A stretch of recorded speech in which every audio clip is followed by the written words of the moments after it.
예배 교리문답 하심으로 주일 예배로 나아가겠습니다. 살아서나 죽어서나 당신의 유일한 위로는 무엇입니까? 살아서나 죽어서나 나의 몸과 영혼은 나 자신의 것이 아닙니다. 나의 몸과 영혼은 나의 신실하신 구주 예수 그리스도의 것입니다.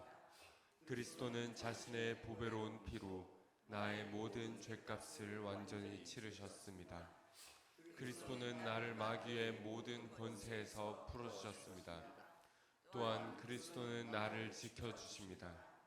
그리고 하늘에 계신 아버지의 뜻이 아니라면 내 머리에서 머리카락 하나도 떨어지지 않습니다. 참으로 모든 것은 나의 구원을 위해 합력하여 일합니다. 그리고 그리스도는 성령님을 통해 내게 영생을 보증해 주십니다. 또한 그리스도는 이제부터 진심으로 기꺼이 그리스도를 위해 살도록 나를 준비시키십니다. 아멘. 이 위로 안에 복을 누리며 살다 죽기 위해 당신은 무엇을 알아야만 합니까? 다음 세 가지를 알아야만 합니다. 첫째, 나의 죄와 비참함이 얼마나 큰지 알아야 합니다. 둘째, 어떻게 내가 나의 모든 죄와 비참함으로부터 구원받는지 알아야 합니다. 셋째, 어떻게 내가 그러한 구원을 주시는 하나님께 감사해야 하는지 알아야 합니다. 아멘.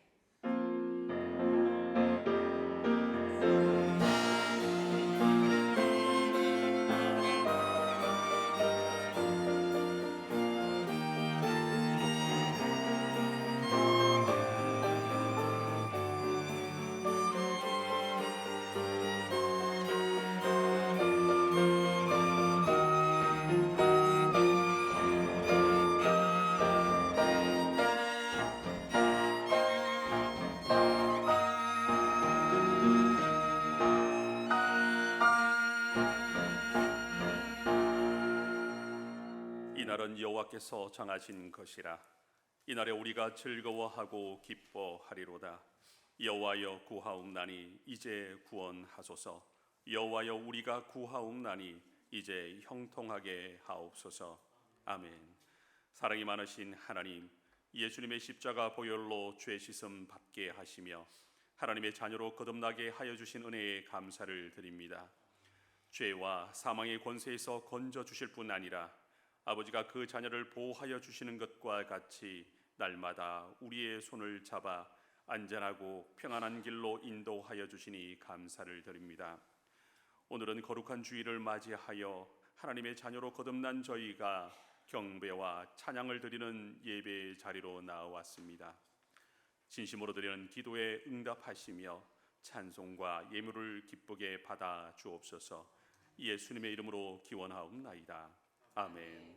시편 찬송가 303장 찬송 드리겠습니다.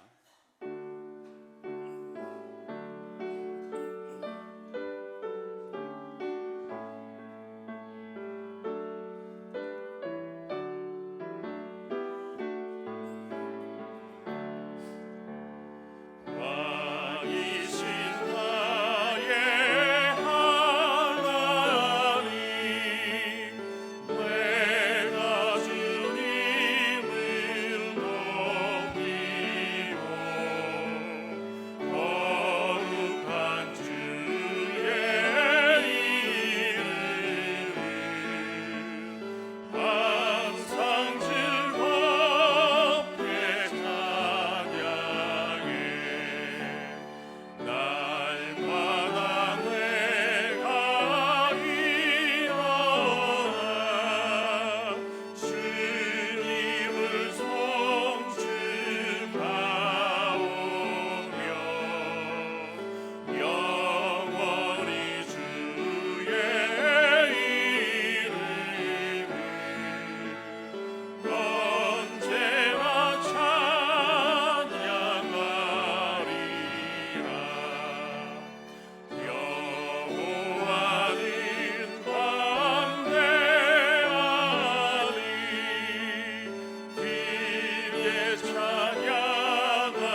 우리의 신앙을 잊게 하신 경우로 고백하겠습니다.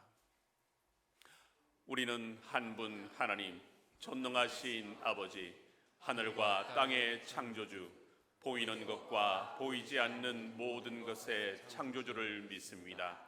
우리는 한 주님, 예수 그리스도, 하나님의 독생자, 만세전에 성부에게서 나신 분, 하나님 중에 하나님, 빛 중에 빛, 참 하나님 중에 참 하나님이신 분, 곧 독생하셨고 지으심을 받지 않으셨으며 아버지와 함께 한 본질에 속하신 분을 믿는데 그 분으로 말미암아 만물이 지음 받았습니다. 그분은 우리 사람을 위하여 그리고 우리의 구원을 위하여 하늘에서 내려오셨으며 성령으로 동정녀 마리아에게서 육신을 입어 사람이 되었습니다. 그분은 우리를 위하여 본디오 빌라도 치하에서 십자가에 못 박히시고 고난 받으시고 장사되시고 사흘 만에 성경대로 부활하시고 하늘에 오르셨으며 그리고 아버지 하나님의 우편에 앉아 계시고 산자와 죽은 자를 심판하시려 영광 중에 다시 오실 것이며 그분의 왕국은 영원할 것입니다. 그리고 우리는 성령님 생명의 주이시며 생명을 주시는 분 성부와 성자로부터 나오시고 성부와 성자와 함께 경배와 영광을 받으시며 선지자들을 통하여 말씀하신 분을 믿습니다. 우리는 하나의 거룩한 보편적이고 사도적인 교회를 믿습니다. 우리는 죄의 용서를 위한 한 세례를 인정하며 죽은 자들의 부활과 오는 세상의 생명을 고대합니다. 아멘. 언약의 말씀을 낭송하시겠습니다. 나는 너를 애굽 땅 종되었던 집에서 인도하여 낸 내 하나님 여호와니라. 너는 나 외에 다른 신을 내게 두지 말라. 우리는 주님보다 다른 것을 더 좋아하고 사람들을 더 사랑했습니다. 너를 위하여 새긴 우상을 만들지 말고 또 위로 하늘에 있는 것이나 아래로 땅에 있는 것이나 땅 아래 물속에 있는 것에 어떤 형상도 만들지 말며 그것들에게 절하지 말며 그것들을 섬기지 말라.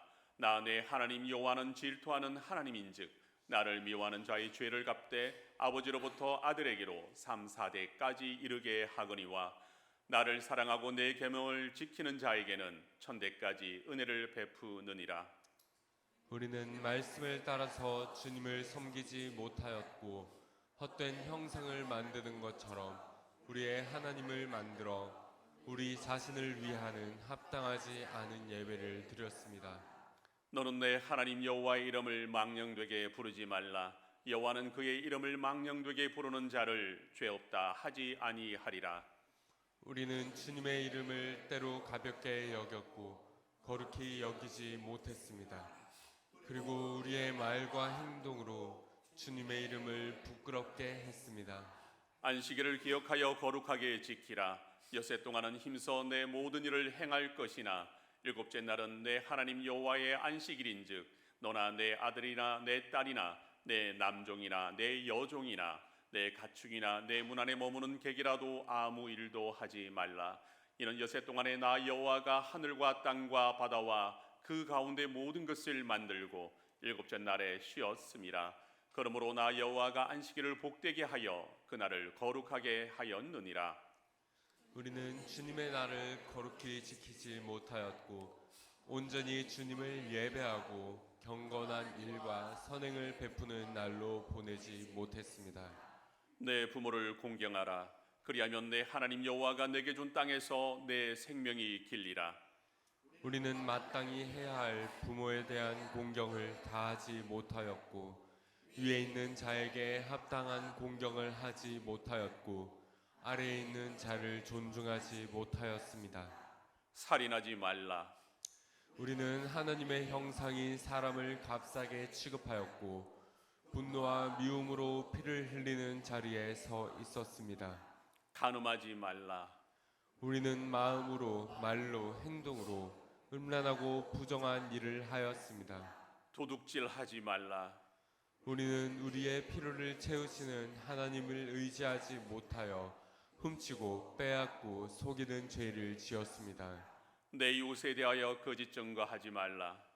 우리는 거짓말로 하나님께 신실하지 못하였고 이웃을 해쳤습니다.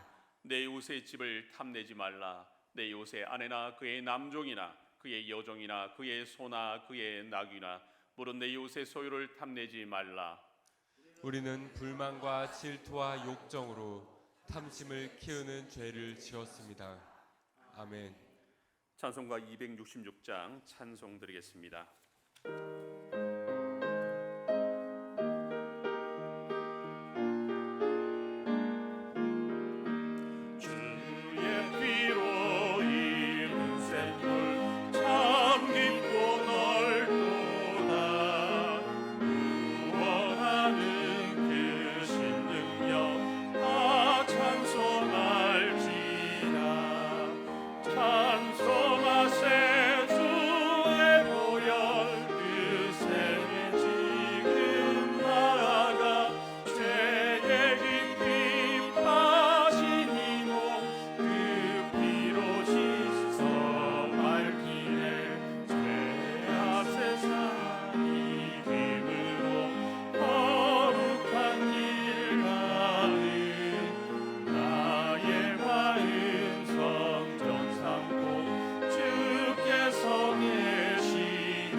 죄악의 어둠 속에서 헤매이며 죽어가던 우리의 영혼에 거룩한 성령의 단비를 허락하시고 맑고 선한 영으로 채워주신 하나님 놀라운 사랑의 경배와 찬양을 올려드립니다.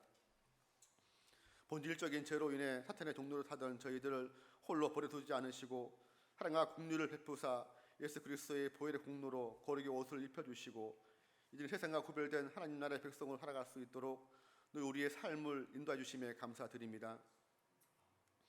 이처럼 예수 그리스도의 핏값으로 제사함 받아 구원받은 자로서 죄악 가득한 세상의 빛과 소금 역할을 감당하게 내미 우리 믿는 자의 사명임에도 여전히 썩어져 사라질 죄악된 육신의 정욕과 탐욕으로 하나님의 뜻을 거스르는 죄를 매일 반복하며 살아갈 수밖에 없는 연약한 죄인임을 고백하오니 저희들의 믿음 없음을 용서하여 주시옵소서.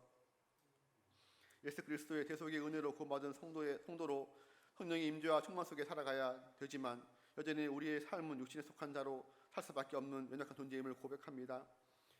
저희들에게 거듭난 자의 분명한 존재와 이유의 목적이 무엇인지에 대한 확실한 지식적 확신과 내적 깨달음을 가질 수 있도록 늘 말씀을 가까이 하게 하시고 깊이 있는 말씀의 묵상으로 하나님의 선하신 뜻을 분명히 확신 가운데 바라보게 하시며 주신 말씀대로 살아낼 수 있는 믿음을 허락하옵소서.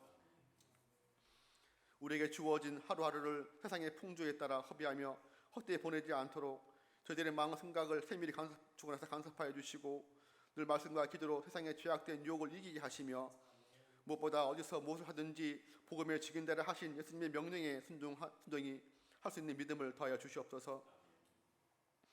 또한 우리에게 진리를 향한 갈급함을 허락하사 하나님 아는 지식의 깊이를 더하게 하시며 바로 알고 바로 믿는 믿음 가운데 늘 주님과 동행하는 참된 복을 누리게 하옵소서. 바로 얻기는 늘 하나님이 우리 심령 안에 거하사 동행하는 삶 속에서 우리를 사용하시는 하나님의 역사의 이루어 가심을 바라보는 거룩한 영안을 허락하옵시고 세상과 어떤 것도 아닌 오직 믿음만으로 온 마음과 정성을 온전히 하나님께 드리는 성도의 삶을 매일 살아내게 하옵소서. 육신의 피곤함과 연약함이 믿음의 길에 핑계가 되지 않도록 성령 늘 함께해 주시고 늘 말씀대로 살아가는 가운데 필요한 영육의 양식을 공급받게 하시며 그 안에서 하나님의 인도의 역사를 충만히 경험하게 하옵소서.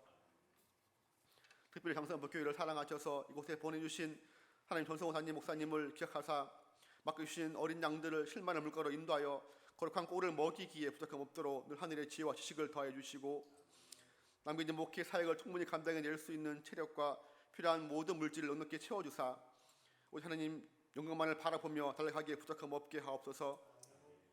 또 향후에 계획된 목회 사역 가운데 모든 성도들이 한마음 한뜻으로 동역하게 하사 한 성령 안에서 같은 표제를 바라보게 하시며 교회의 머리 대신 주님 안에서 서로 협력하여 하나 되는 거룩한 믿음 공동체로 세워지는 은혜를 장승포 교회 위에 허락하옵소서.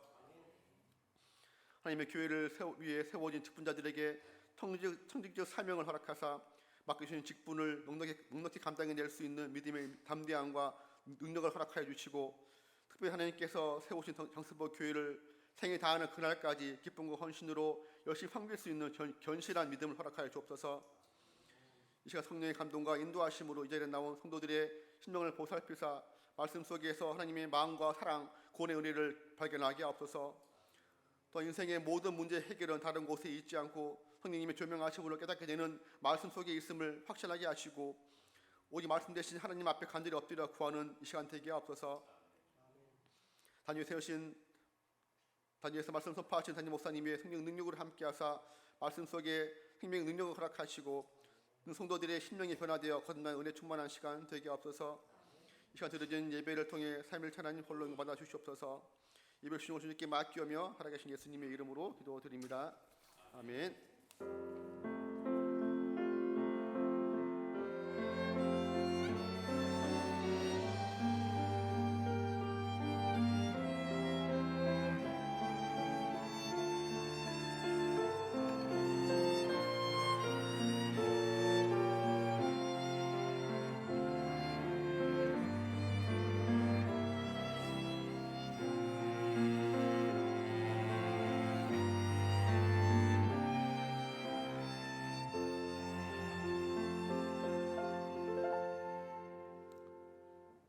오늘 우리에게 주신 말씀은 요한복음 5장 1절에서 15절 말씀입니다. 한 절씩 교독 후 마지막 절은 합독하도록 하겠습니다.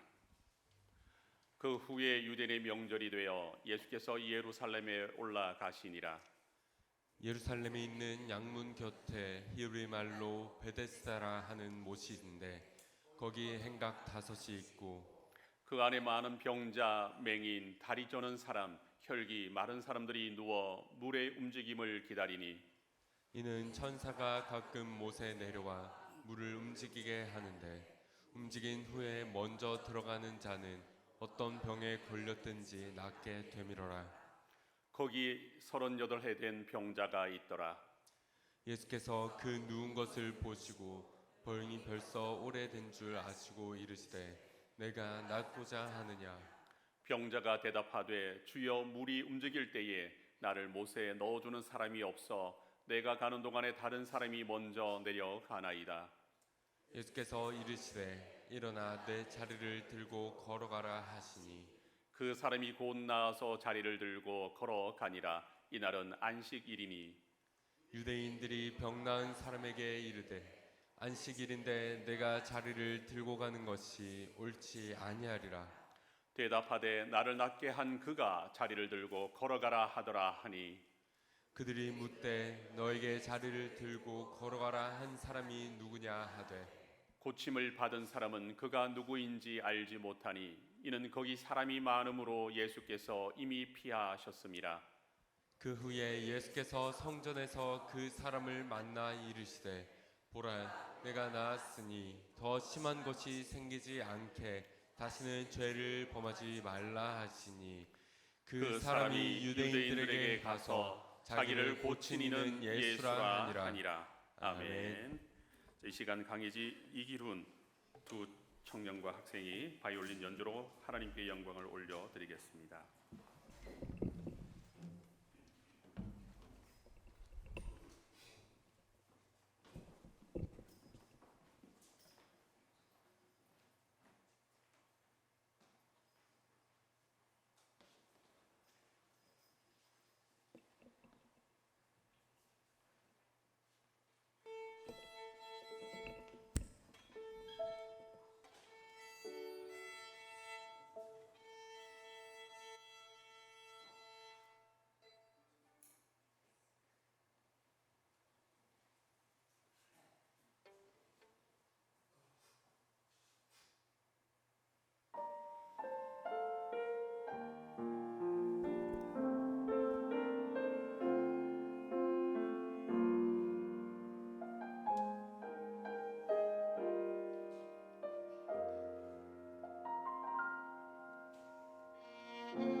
요한복음에는 예수님께서 행하신 7개의 표적이 있는데 오늘은 그중 세 번째인 38년 된 병자를 치료하신 사건입니다.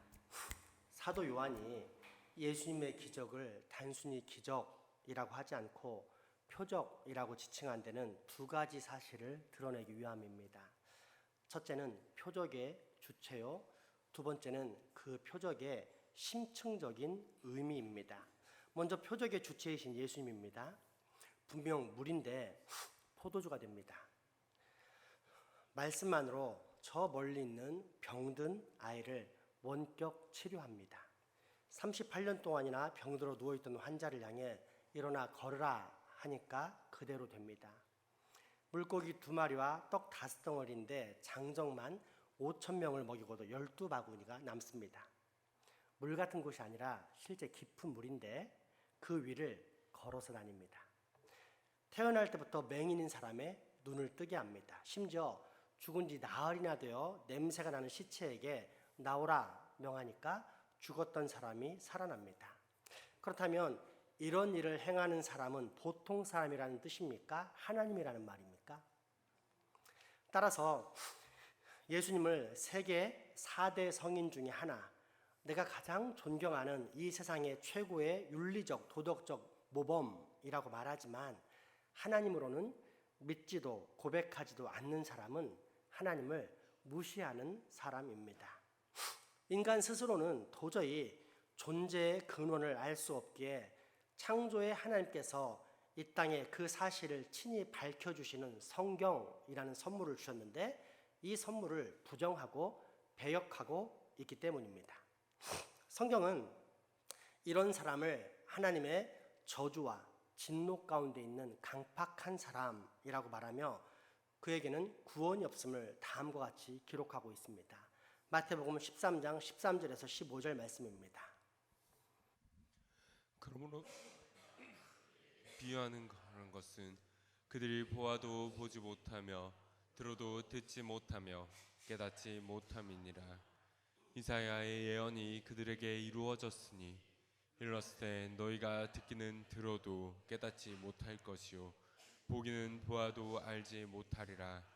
이 백성들의 마음이 완악하여져서 그 귀는 듣기에 둔하고 눈은 감았으니 이는 눈으로 보고 귀로 듣고 마음으로 깨달아 돌이켜 내게 고침을 받을까 두려워함이라 하였느니라.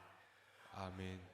이 말씀을 잘못 이해하면 하나님께서 미워해서 구원받지 못하게 막는다 이렇게 생각할 수도 있습니다. 하지만 그런 뜻이 아니고 예수님께서 이 이사야서의 말씀을 인용하신 이유는 비유의 이중작용 때문입니다. 마음이 순전하고 깨끗한 사람에게는 하나님의 말씀이 들려올 때 통찰력이 생겨 그 말씀 속으로 확 빨려 들어가는 반면 마음이 삐딱한 사람, 이미 자기만의 비뚤어진 관점을 가진 사람에게는 그 말씀이 더욱 모호하고 이해가 안 되어지는데 이런 현상을 비유의 이중작용이라고 합니다. 특별히 후자의 비뚤어진 관점, 거부의 관점을 다른 표현으로는 강팍이라고 하는데 출애굽시 애굽왕 바로의 마음이 대표적인 예입니다. 10가지 재앙의 기적을 겪으면서 분명 이것은 사람의 힘이 아닌 하나님의 역사임을 깨닫습니다. 그래서 바로왕이 모세의 요청을 즉각 들어주었습니까? 아닙니다. 마지막 10번째에 가서야 듣게 되며 심지어 이미 출애굽했지만 또다시 마음이 강팍해져 그 이스라엘을 잡으려고 군대를 출동시킵니다. 그 결과 출동한 모든 애굽 군대는 전부 다 홍해바다에 수장되는 진노와 저주를 받습니다. 예수님 시대에도 마찬가지입니다. 예수님의 말씀과 능력은 보통 사람의 차원을 뛰어넘고 있다는 사실을 종교 지도자들도 알아차렸습니다. 하지만 이미 비뚤어진 관점, 삐딱한 생각을 가진 그들은 이를 인정하지 않고 다음과 같은 생각을 하게 된다는 것입니다. 이러다가 내가 돌이켜서 예수에게 설득당할 것 같은 예감이 드네? 이거 맞는 말이잖아. 어떡하지? 안 돼. 정신 바짝 차려야 돼. 넘어가면 안 돼. 이렇게 분명한 자기의 입장 속에서 마음으로 깨달아 돌이켜 고침을 받게 되지 않기 위해서 아주 억지로라도 자신들의 눈을 감고 귀를 틀어 막았다는 것입니다. 이것이 바로 선지자 이사야가 예언한 보기는 보아도 보지 못하며 듣기는 들어도 깨닫지 못하며의 핵심인데, 성경은 이런 마음의 상태, 여전히 자신의 유익과 즐거움을 추구하면서 손해보고 싶지 않은 마음, 그래서 별 문제 없이 편안하고 행복한 현재 생활을 위해 마음속에서 자신의 삶을 거룩하게 만들어야 한다는 감동의 음성이 들려오지만, 그 감동을 억지로 외면하고 억누르면서 그저 내가 선택한 편안한 종교 생활만을 추구하고 있는 우리의 마음의 상태를 강팍이라고 정의합니다. 그러니까 어떤 사람이 인상이 무서운 사람을 강팍이라는 게 아니라, 하나님을 향해 내 마음을 열지도, 그 하나님께 엎드려서 그분을 주인으로 모시지도 않으려고 하고 내가 살아온 이 삶을 그대로 고수하려는 마음의 상태를 가진 모든 사람은 강팍한 사람이라는 것입니다. 그러니 그리스도를 알지만 변화되지 않는 과거와 현대의 종교 지도자들 그리고 교인들은 사실상 가장 불행한 사람들입니다. 왜입니까? 안타깝지만 그들의 편안하고 행복한 삶의 배경 뒤편에는 무시무시한 하나님의 진노와 저주가 도사리고 있는 것이 현실이기 때문입니다. 그런 면에서 볼 때 우리 그리스도인들은 참으로 행복한 사람들입니다. 왜냐하면 우리는 정말로 그리스도인, 곧 그리스도의 사람이기 때문입니다. 그리스도인의 사람은 어떤 사람입니까? 예수 그리스도를 사람이자 하나님으로 믿는 사람이며, 더불어 그 믿음이 지식적 동의에서 그치지 않고 완전한 신뢰 가운데 들어가 예수님을 주님이라고 부르면서 내 모든 삶의 결정권을 예수님께 드리는 사람입니다. 나아가 도구와 전도로 날마다 이 소중한 구주, 곧 구원자이자 내 인생의 주인이신 예수 그리스도를 다른 사람들에게 전하는 사람입니다. 창조와 구속과 심판의 하나님을 내 인생의 진짜 주인으로 모신 사람입니다. 이런 사람에게 하나님의 진노와 저주가 있겠습니까? 오히려 하나님의 가득한 평화와 복이 있을 뿐입니다. 때문에 우리 그리스도인은 사실상 이 세상에서 가장 행복한 사람입니다. 이처럼 표적에 담긴 첫 번째 의도가 표적의 주체에 대한 관점이라면, 두 번째는 그 표적 자체에 담긴 심층적인 의미입니다. 예수님께서 오늘 본문에 38년이나 된 병자를 고치신 사건은 과연 어떤 깊은 의미를 담고 있을까요? 첫째, 하나님은 자비와 긍휼이 풍성하신 분이라는 사실입니다.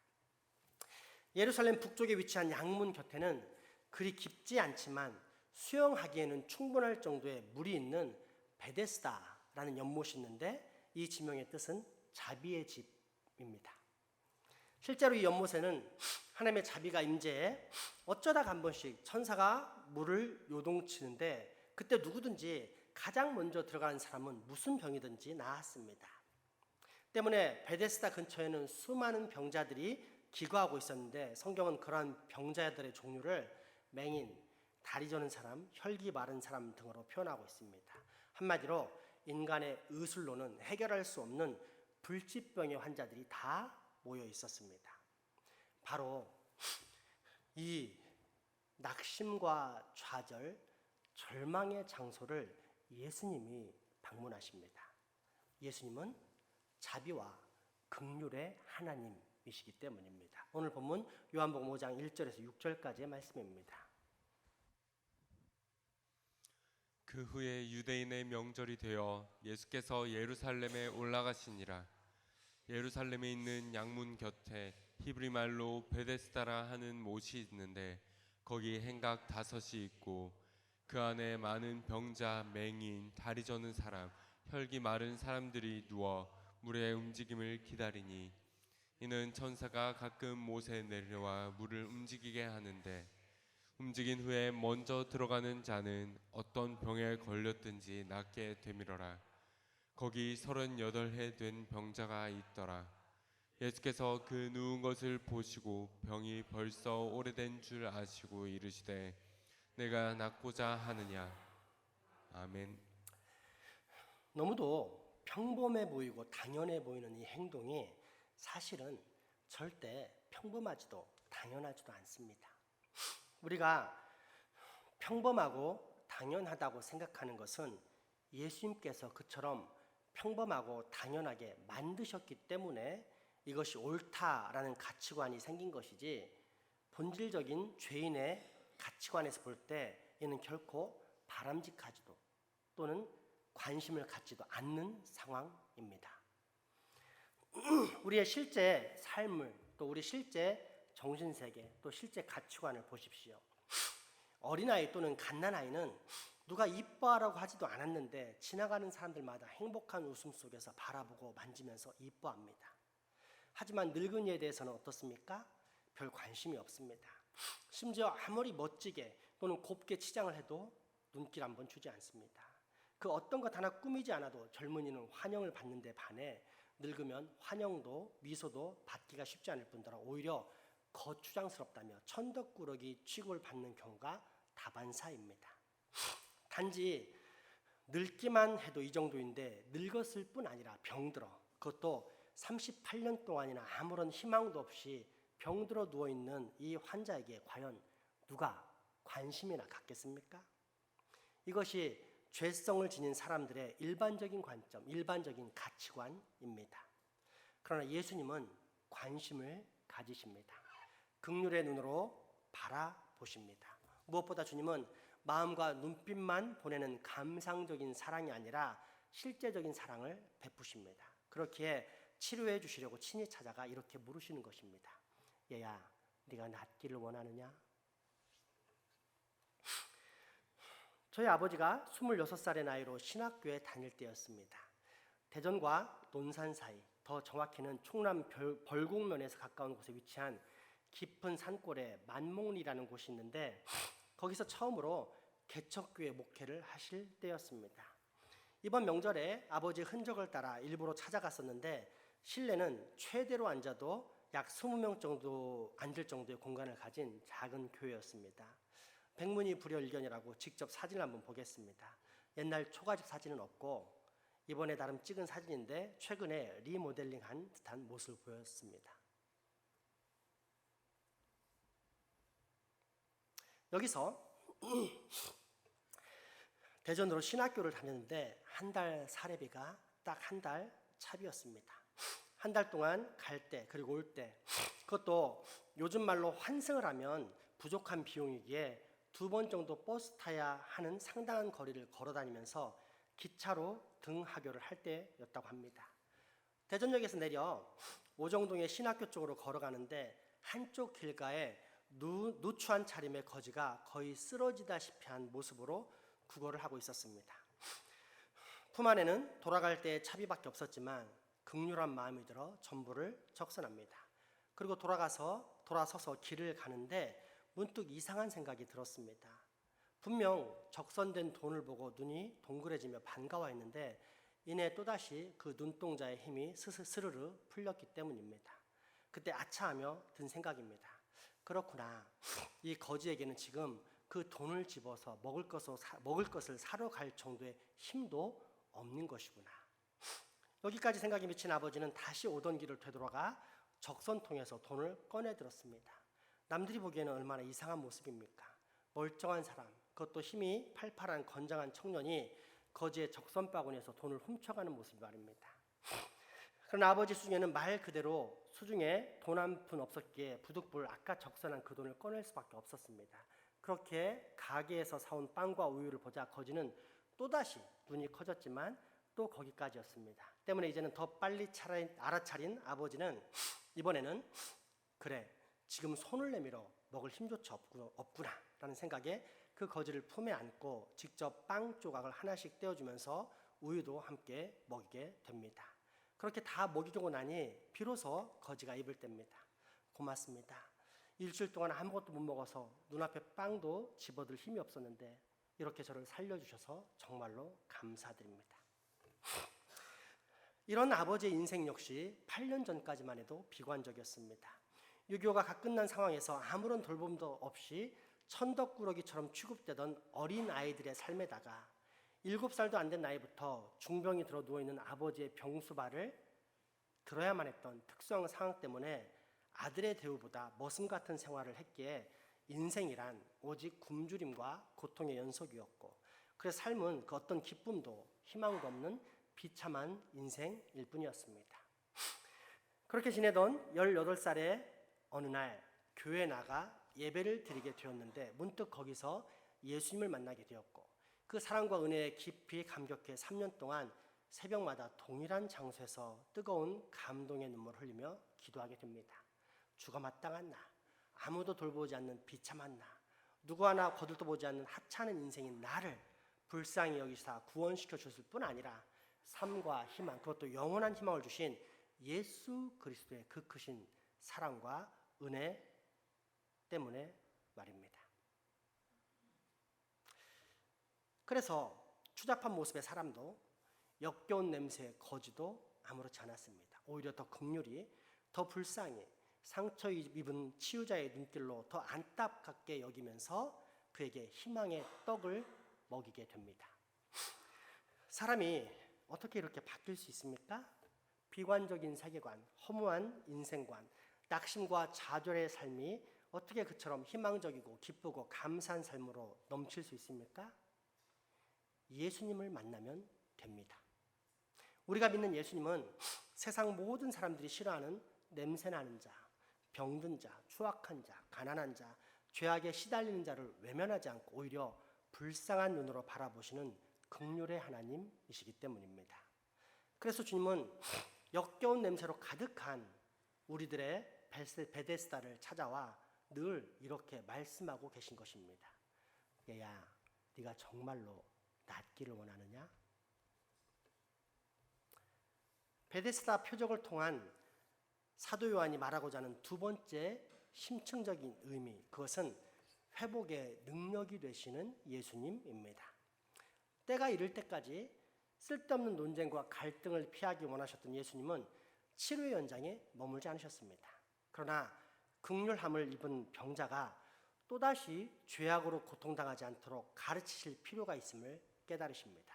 얼마 후 병자를 찾으신 예수님은 그에게 다시는 죄를 범하지 말라고 명하십니다.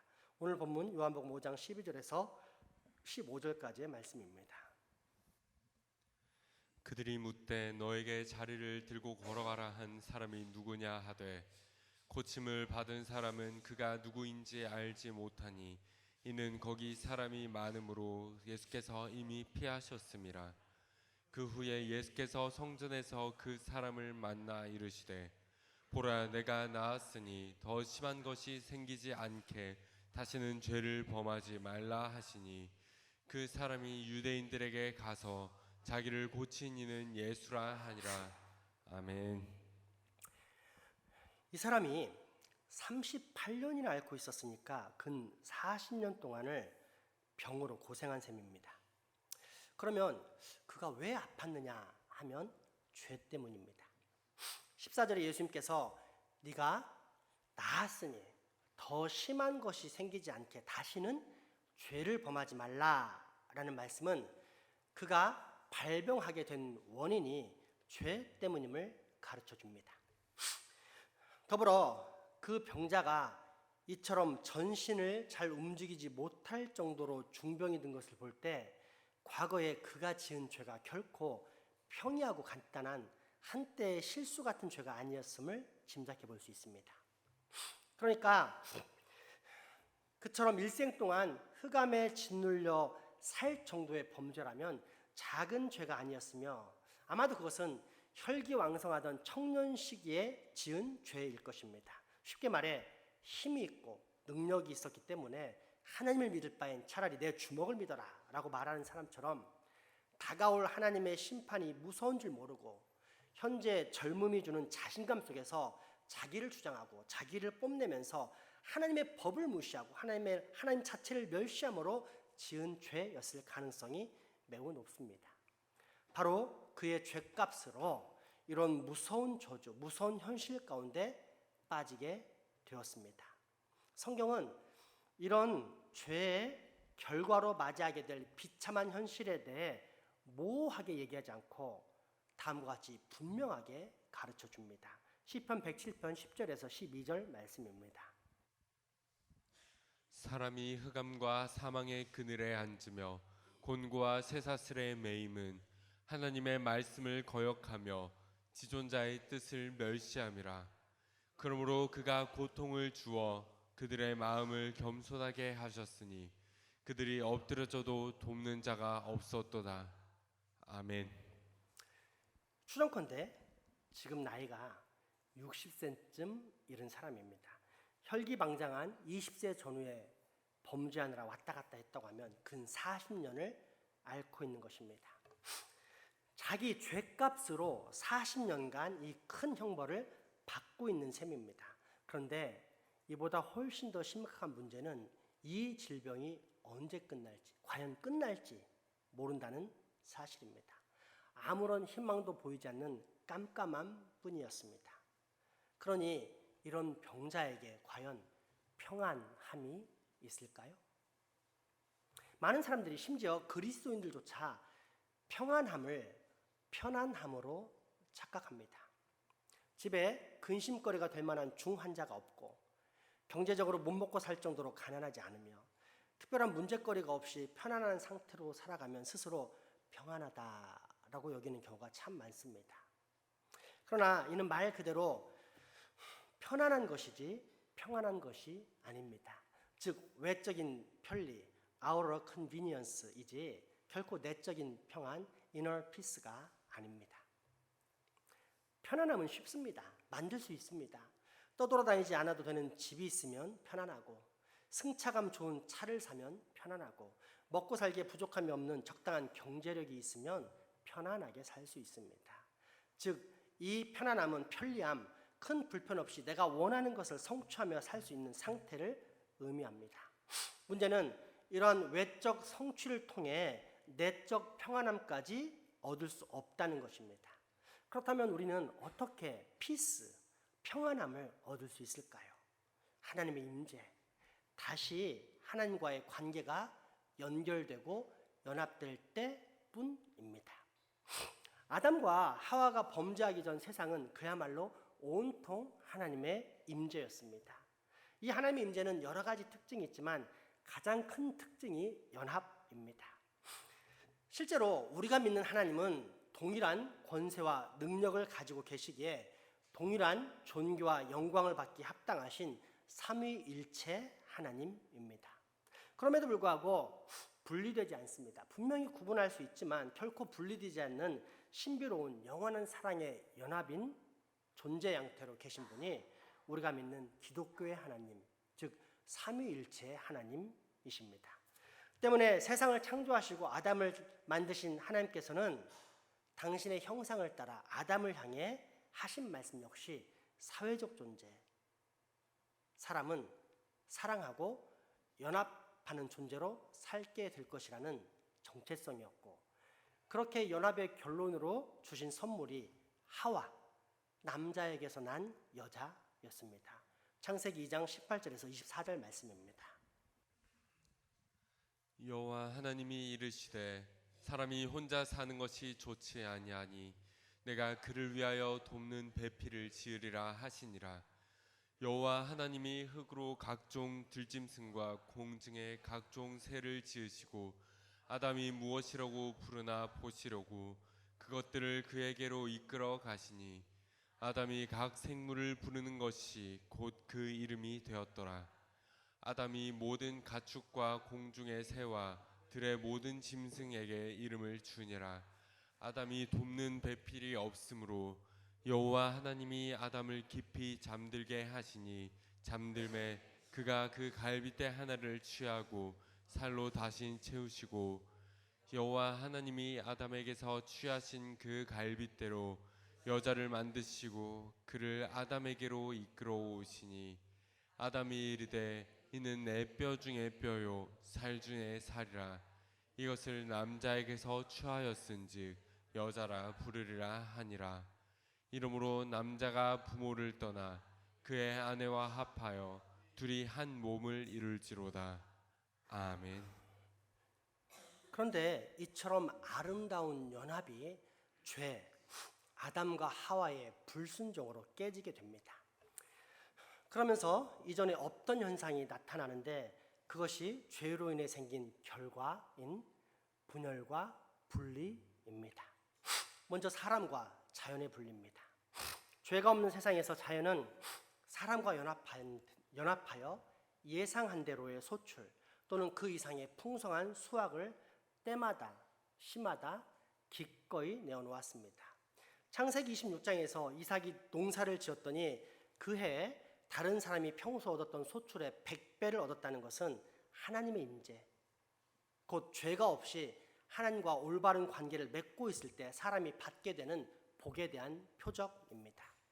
그만큼 죄가 없을 때는 모든 피조 상태가 사람과 연합하는 협조의 상태였습니다. 하지만 죄를 짓고 나니 어떻게 됩니까? 아무리 수고해도 원하는 만큼의 소출은커녕 한숨이 절로 나올 정도의 수확만 거두게 됩니다. 혹 원하는 만큼의 수확을 얻어도 추수 직전에 가뭄과 홍수 또는 태풍과 서리 등으로 순식간에 망가져 버립니다. 사람의 죄로 인해 사람을 향한 그리고 사람을 위해 창조된 이 세계 역시 저주를 받아 사람과의 연합을 거부하다가 결국 그 사람을 잡아먹어버리는 황폐한 땅이 된 것입니다. 창세기 3장 17절에서 19절 말씀입니다. 아담에게 이르시되 내가 내게 아내의 말을 듣고 내가 내게 먹지 말라 한 나무의 열매를 먹었은즉 땅은 너로 말미암아 저주를 받고 너는 내 평생에 수고하여야 그 소산을 먹으리라. 땅이 내게 가시덤불과 엉겅퀴를 낼 것이라. 내가 먹을 것은 밭의 채소인즉 내가 흙으로 돌아갈 때까지 얼굴에 땀을 흘려야 먹을 것을 먹으리니 내가 그것에서 취함을 입었음이라. 너는 흙이니 흙으로 돌아갈 것이니라 하시니라. 아멘. 또한 죄는 사람과 사람 사이에도 분리를 일으켰습니다. 처음 하와를 본 아담의 반응은 극도의 희열과 더불어 이는 내 뼈 중에 뼈요 살 중에 살이다 라면서 감격의 탄성을 질렀습니다. 그런데 죄를 범한 후 하와를 향한 아담의 평가는 무엇이었습니까? 저 여자 때문에 내가 이렇게 되었습니다. 왜 저런 여자를 하나님은 제게 주셨습니까? 라는 원망과 불평이었습니다. 뼈 중에 뼈, 살 중에 살이라 한 몸이라 여겼던 사람과 사람이 서로를 비난하고 원망하면서 분리됩니다. 창세기 3장 9절에서 12절 말씀입니다. 주 하나님이 그 남자를 부르시며 내가 어디에 있느냐 하고 물으셨다. 하나님 동산을 거니시는 소리를 제가 들었습니다. 저는 벗은 몸인 것이 두려워서 숨었습니다 하고 그가 대답하였다. 하나님이 물으시기를 내가 벗은 몸이라고 누가 일러주더냐. 내가 너더러 먹지 말라고 한 그 나무의 열매를 내가 먹었느냐 하시니 그 남자는 핑계를 대었다. 하나님께서 저와 함께 살라고 짝지어 주신 여자, 그 여자가 그 나무의 열매를 저에게 주었기에 내가 그것을 먹었습니다. 죄로 인해 분열된 마지막 세 번째 존재는 자아입니다. 학생 때 머리로는 공부하는 것이 맞다고 생각합니다만 정작 가슴은 무엇이라고 외칩니까? 이 뛰는 가슴을 주체하지 말자. 노세 젊어서 노세 늙어지면 못 노나니 라는 충동에 휩싸입니다. 이 갈등의 순간에 감정의 충동을 이기고 이성적 사고에 이끌려서 공부를 하면 참 좋겠는데 대부분의 학생들은 더 쉽고 편한 선택을 합니다. 인터넷 게임에 중독되거나 아이돌 가수 그룹에 내 모든 시간을 기꺼이 바치는데 아낌이 없습니다. 이러한 분열의 현상이 아이들에게서만 나타납니까? 수많은 도적질의 현장, 강도의 현장, 사기 현장, 간음의 현장, 거짓의 현장 어떻습니까? 머리로는 이것은 옳지 않다. 무엇보다도 걸리면 큰일 난다 라고 경각심을 갖지만 정작 현실은 이것을 취하면 즐거움이 있을 것이다. 편안해질 것이다. 라는 자기 욕심에 이끌려 도적질을 하고 강도짓을 하고 사기 행각을 벌이며 남의 여자 또는 남의 남자와 간음을 일삼고 자기 유익을 위해서 언제든지 거짓말을 쉽게 내뱉습니다. 이것이 바로 죄가 지배하고 있는 세상, 곧 자아가 분열된 죄인들인 우리가 살고 있는 세상, 공중 권세 잡은 사탄의 세상입니다. 이런 세상에서 소망을 찾을 수 있을까요? 없습니다. 오직 이 세상 밖 저 하늘에만 소망이 있습니다. 그렇게 하늘에 계신 하나님께서 친히 이 땅에 내려오십니다. 하나님의 임재가 떠난 세상, 그렇게 하나님의 진노와 저주 가운데 살다가 영원한 사망 가운데 들어가야만 하는 우리들을 살리시기 위해 성자 예수 그리스도께서 성육신하십니다. 다시 하나님의 임재 가운데 들어갈 수 있도록, 그래서 원수된 하나님과 다시 연합의 관계를 회복할 수 있도록 기꺼이 이 세상에 내려와 우리 대신 우리의 모든 죄를 대신 지시고 당신의 모든 의는 우리에게 입혀주심으로써 우리를 구원의 길, 영생의 길로 인도하십니다. 때문에 사도 바울은 이러한 예수 그리스도의 사역을 하나님과 우리 사이에 막힌 담을 허시고 우리를 다시 하나님과 연합케 하신 회복의 사역이라고 증거합니다. 에베소서 2장 12절에서 18절까지의 말씀입니다. 그때 너희는 그리스도 밖에 있었고 이스라엘 나라 밖의 사람이라 약속의 언약들에 대하여는 외인이요 세상에서 소망이 없고 하나님도 없는 자이더니 이제는 전에 멀리 있던 너희가 그리스도 예수 안에서 그리스도의 피로 가까워졌느니라. 그는 우리의 화평이신지라 둘로 하나를 만드사 원수된 것 곧 중간에 막힌 담을 자기 육체로 허시고 법조문으로 된 계명의 율법을 폐하셨으니 이는 이 둘로 자기 안에서 한 새 사람을 지어 화평하게 하시고 또 십자가로 이 둘을 한 몸으로 하나님과 화목하게 하려 하심이라.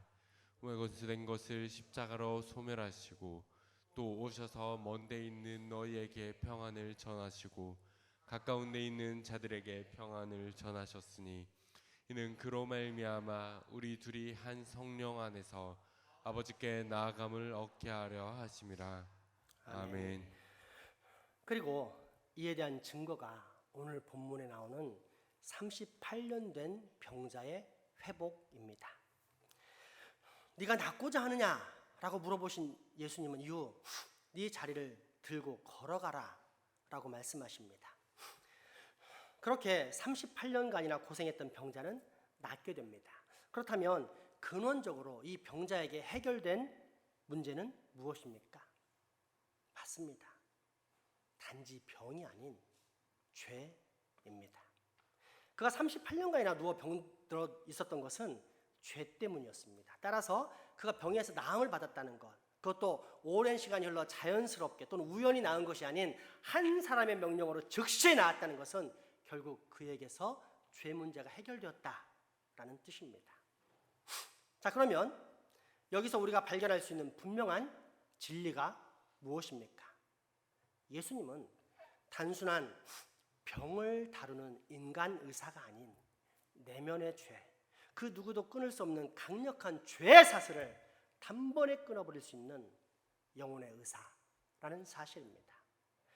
때문에 하나님께서는 바로 이 유일한 회복의 길, 하나님과 다시 연합하게 될 수 있는 유일한 길이신 오직 예수 그리스도를 우리에게 약속하신 것입니다.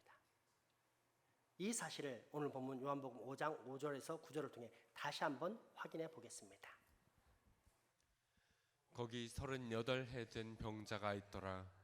예수께서 그 누운 것을 보시고 병이 벌써 오래된 줄을 아시고 이르시되 내가 낫고자 하느냐. 병자가 대답하되 주여 물이 움직일 때 나를 못에 넣어주는 사람이 없어 내가 가는 동안에 다른 사람이 먼저 내려가나이다. 예수께서 이르시되 일어나 내 자리를 들고 걸어가라 하시니 그 사람이 곧 나아서 자리를 들고 걸어가니라. 아멘. 저희 아들 지명이가 엉금엉금 기어다니던 1살 때 일입니다. 아침 출근 때면 늘 가지 말라고 울면서 보채는 바람에 항상 마음이 무거웠습니다. 그러니 퇴근 때면 가장 생각나는 것이 당연히 우리 아들이었고, 옛날 드라마 모래시계가 귀가시계였다는 말처럼 저에게는 귀가시간이 지명시계였습니다. 그렇게 귀가하면 아니나 다를까 아들은 저 멀리서부터 방긋방긋 웃는 얼굴로 엉금엉금 아빠에게 쏜살같이 기어왔습니다. 그러면 타이밍이 꼭 신발 벗고 마루에 입장하는 저와 맞는데 지명이는 순간적으로 제 엄지발가락을 입으로 물고 빨기 시작합니다. 아마도 기어다니는 자기 눈에 닿는 가장 빠른 부분이 발가락이기에 저렇게 빨려는 것이구나 라는 생각에 그 모습마저 너무 귀여운 저로서는 얼른 지저분한 발가락을 빨지 못하도록 아들을 번쩍 들어올려 그렇게 아들의 이마에, 볼에, 입술에 뽀뽀 세례를 퍼부었습니다. 그처럼 행복하게 육아에 몰두하던 어느 날부터 왠지 이상하다는 생각이 들었습니다.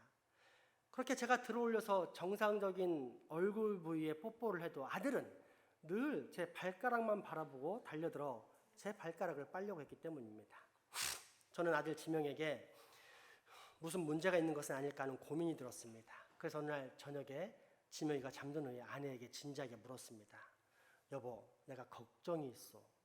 퇴근할 때면 늘 지명이가 나를 보고 달려오기에 너무 행복하고 감사한데 문제는 꼭 내 엄지발가락을 빨려고 한단 말이요. 왜 냄새나고 지저분한 엄지발가락을 빨려고 할까? 지명이의 후각에 무슨 문제가 있는 것은 아닐까? 순간 아내는 빵 터지면서 저와는 정반대로 깔깔깔 한참을 웃는 것이었습니다. 심각한 저로서는 황당한 듯이 아내를 바라보는데 아내가 이내 설명을 곁들입니다. 여보, 다 내 잘못이에요. 사실은 내가 우리 아들이 너무너무 이뻐서 깨물고 싶은데 다른 데는 부들부들해서 혹시 상처 날까 봐 제일 만만한 엄지발가락을 늘 살포시 깨물었어요. 그랬더니 어느 날부터 아들이 내 발가락도 깨물려고 하더라고요. 아마도 지명이가 사람들이 서로 사랑할 때 그 사랑 표현은 엄지발가락을 깨무는 것이라고 생각한 것 같아요. 자식은 반드시 부모를 닮게 되어 있습니다. 마찬가지로 그리스도인인 우리 역시 반드시 하나님 아버지를 닮게 되어 있습니다. 이때 예수 그리스도를 통해 하나님 아버지께서 우리에게 가르쳐 주신 아버지의 특징이 무엇입니까? 하찮은 사람, 병든 사람, 추악한 사람, 죄인들을 불쌍히 여기는 눈, 긍휼의 눈. 그리고 그런 죄인을 하나님 앞으로 인도하여 하나님의 임재 가운데 연합케 하는 회복의 능력입니다. 이것이 바로 성육신하신 하나님 예수 그리스도께서 우리에게 가르쳐 주신 우리의 하나님 아버지의 모습입니다. 그렇다면 자식인 우리에게는 어떤 모습이 나타나야 할까요? 자식인 우리 역시 아버지를 닮아가야 하지 않을까요? 그렇습니다. 긍휼의 눈 그리고 회복의 능력이신 예수님을 따라 우리 역시 모든 사람들에게 긍휼과 회복의 유일한 근원이신 예수님을 알고 믿고 또 반드시 전하며 살아야 할 것입니다. 이것이 바로 그리스도인의 길입니다. 기도합시다. 자비와 긍휼, 회복의 하나님, 오늘 우리로 이렇게 좋으신 하나님, 아름다우신 아버지 하나님을 알게 해주셔서 감사합니다. 그러나 하나님 아버지의 마음이, 하나님 아버지의 사랑이, 하나님 아버지의 회복이 오늘 우리 모두에게 임하게 하시옵소서. 또한 아버지께 받게 된 이 긍휼과 회복의 사랑을 우리는 반드시 내 가족과 이웃과 민족과 나라 전 세계 만방에 전파함으로 날마다 하나님의 나라를 확장시켜 나가는 하나님의 백성 되게 하여 주옵소서. 예수님 이름으로 기도하옵나이다. 아멘. 헌금하시겠습니다.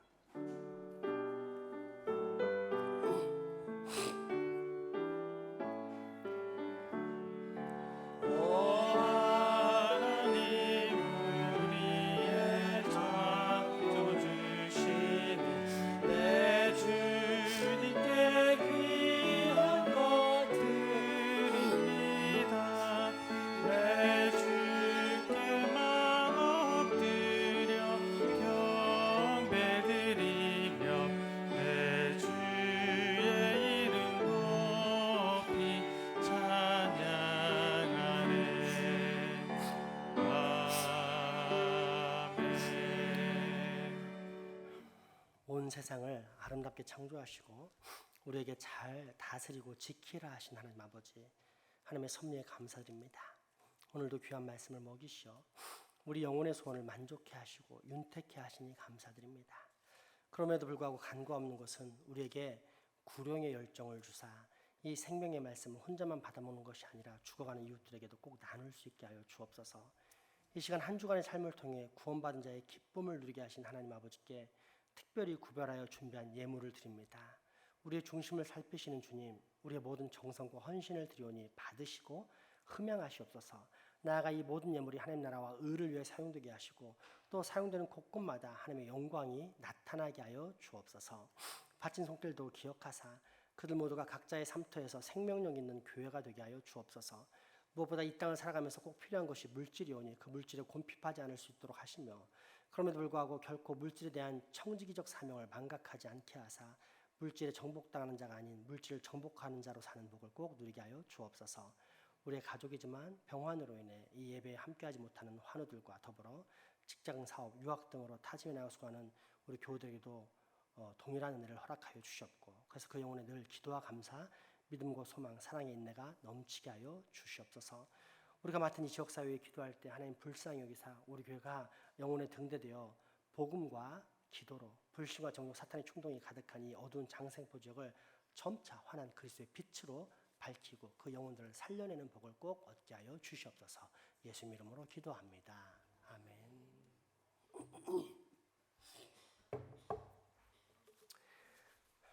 교회 소식 전해드립니다. 오늘은 5주차 되는 주간이기 때문에 주일 기도회 시간에 전교인 단체 활동을 합니다. 전교인 단체 활동은 뭐냐면 우리가 임직식 때 전 교인들이 함께 합창을 할 예정입니다. 그래서 물리적인 시간이 많이 부족하기 때문에 주일 기도회 그리고 수요 기도회 시간에 예배 시간을 상당히 압축하고 남은 시간을 이렇게 찬양 연습하는 시간을 갖도록 할 것입니다. 그래서 임직식에 참석하는 외부 성도들이 우리 교회를 바라보면서 정말 하나님의 임재와 연합이 있는 교회, 이 땅에 펼쳐진 하나님의 나라라는 평가를 듣게 만들었으면 좋겠습니다. 뭐 그냥 평범하게 와도 그런 평가를 하지만 우리가 연합하여 찬양을 할 때 훨씬 더 그런 평가가 강력해질 줄 압니다. 그래서 시간 날 때마다 늦지 말고 꼭 그 주일 기도회와 그 수요 연경회 때 참석해 주시기 바랍니다. 그래서 오늘 특별한 강사, 코칭 강사를 모셨습니다. 우리 제2 장생포 교인이 우리 가족 서유진 집사님이 퇴근하고 바로 왔습니다. 어젯밤에. 서 집사님 잠깐만 일어나시죠. 네. 말 잘 들으라고 제가 소개해드린 겁니다. 나중에 코칭할 때 말을 잘 듣고 좀 멋진 찬양을 만들어 봅시다. 잘 오셨습니다. 감사합니다. 박수 한번 보냅시다. 방금 광고했듯이 은퇴 및 임직 예식 준비를 위한 전교인 합창 연습이 오후 1시 30분에 있습니다. 돌아오는 화요일은 또 월삭 예배가 있습니다. 그래서 오전 5시 30분이 3층 성막에서 모이도록 하겠습니다. 현재 수능생 및 자녀를 위한 40일 특별 기도회가 진행 중에 있습니다. 우리 교회도 이사교와 민규가 이렇게 수능 준비를 하고 있으니까 우리 함께 기도하면서 특별히 이사교와 민규가 잘 이렇게 시험 치르고 원하는 그런 학교에 들어갈 수 있도록 함께 기도해 주시면 좋겠습니다. 네, 마지막 광고입니다. 오늘 식당에 가면 가을 전어 요리가 있습니다. 가을 전어는 집 나간 며느리도 돌아오게 한다는 말이 있는데 사실 우리는 그런 맛을 모릅니다. 왜냐하면 우리 교회 며느리들은 워낙 집안에 효도를 잘하기 때문에 그런 맛을 모를 겁니다. 그만큼 어쨌든 가을 전어가 맛있다는 뜻입니다. 근데 이제 비록 교회는 아직 안 나오고 있지만 우리 교회를 늘 아끼고 사랑하는 바인이 아빠 유용화 형제님이 착한 횟집에서 이 가을 전어가 나오니까 우리 교인들 생각해서 이렇게 제공을 했습니다. 얼마나 감사한지 모르겠습니다. 그래서 비록 지금 안 나오지만 곧 나올 겁니다. 그래서 그때를 위해서 우리 꼭 기도했으면 좋겠고 이 집안의 대표인 장남 우리 유바인 일어나 보자. 박수 한번 받아야겠다. 유바인 기상. 네, 유용화 형제의 아들 유바인. 자, 박수 한번 크게 보내겠습니다. 앉아. 바인아 어때? 기분 좋아? 얼떨떨해? 너무 뭐라고? 당황스럽다고? 그래 이제 그 말을 하지 말고 기분 좋았다고 아빠한테 전해줄 알았지? 그래서 너무 영광스러운 날이었어요 하고 아빠한테 아빠가 비록 없었지만 있는 거와 똑같았어요 이렇게 꼭 전해주기 바란다. 어쨌든 여러모로 이모저모로 우리 교회 밖에서 도우신 분들이 예상보다 훨씬 많습니다. 그래서 얼마나 감사하고 하나님께서 우리 교회를 얼마나 사랑하고 잘 이끌어 가시는지 그저 하나님께 경배와 찬양 올려드릴 뿐입니다. 바라옵게는 아직 안 나온 우리 가족들 우리가 도구와 전도로 꼭 구원시켰으면 좋겠습니다. 아시겠죠? 네, 좋습니다. 마지막 찬양 하나님께 드립시다.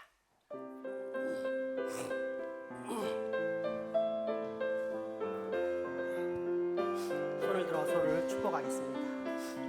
여호와는 너에게 복을 주시기를 원하며 너를 지키시기를 원하시며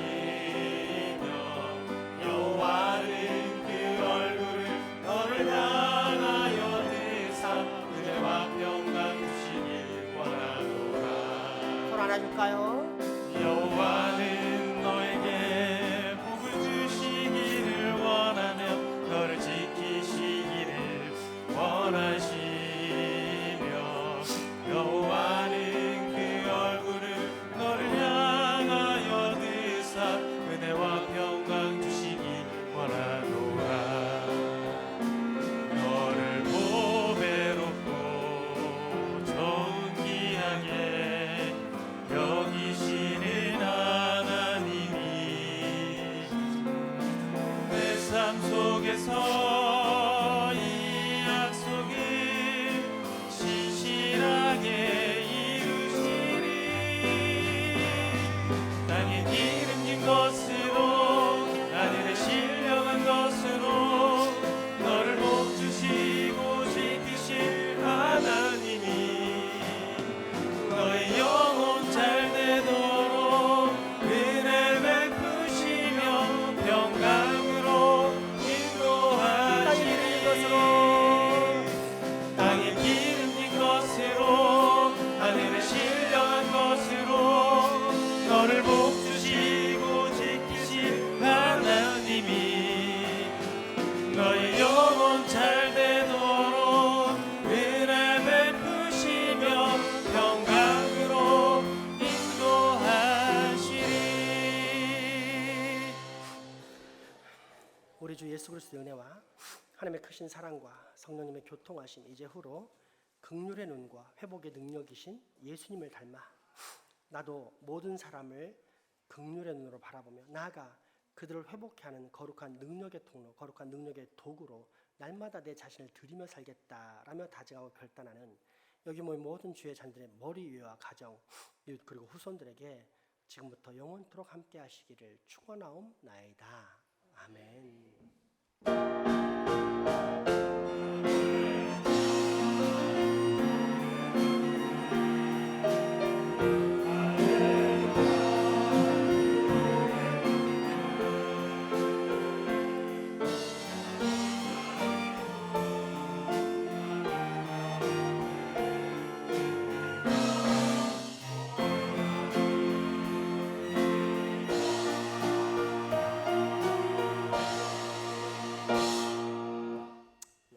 사랑과 축복의 의제 나누시겠습니다.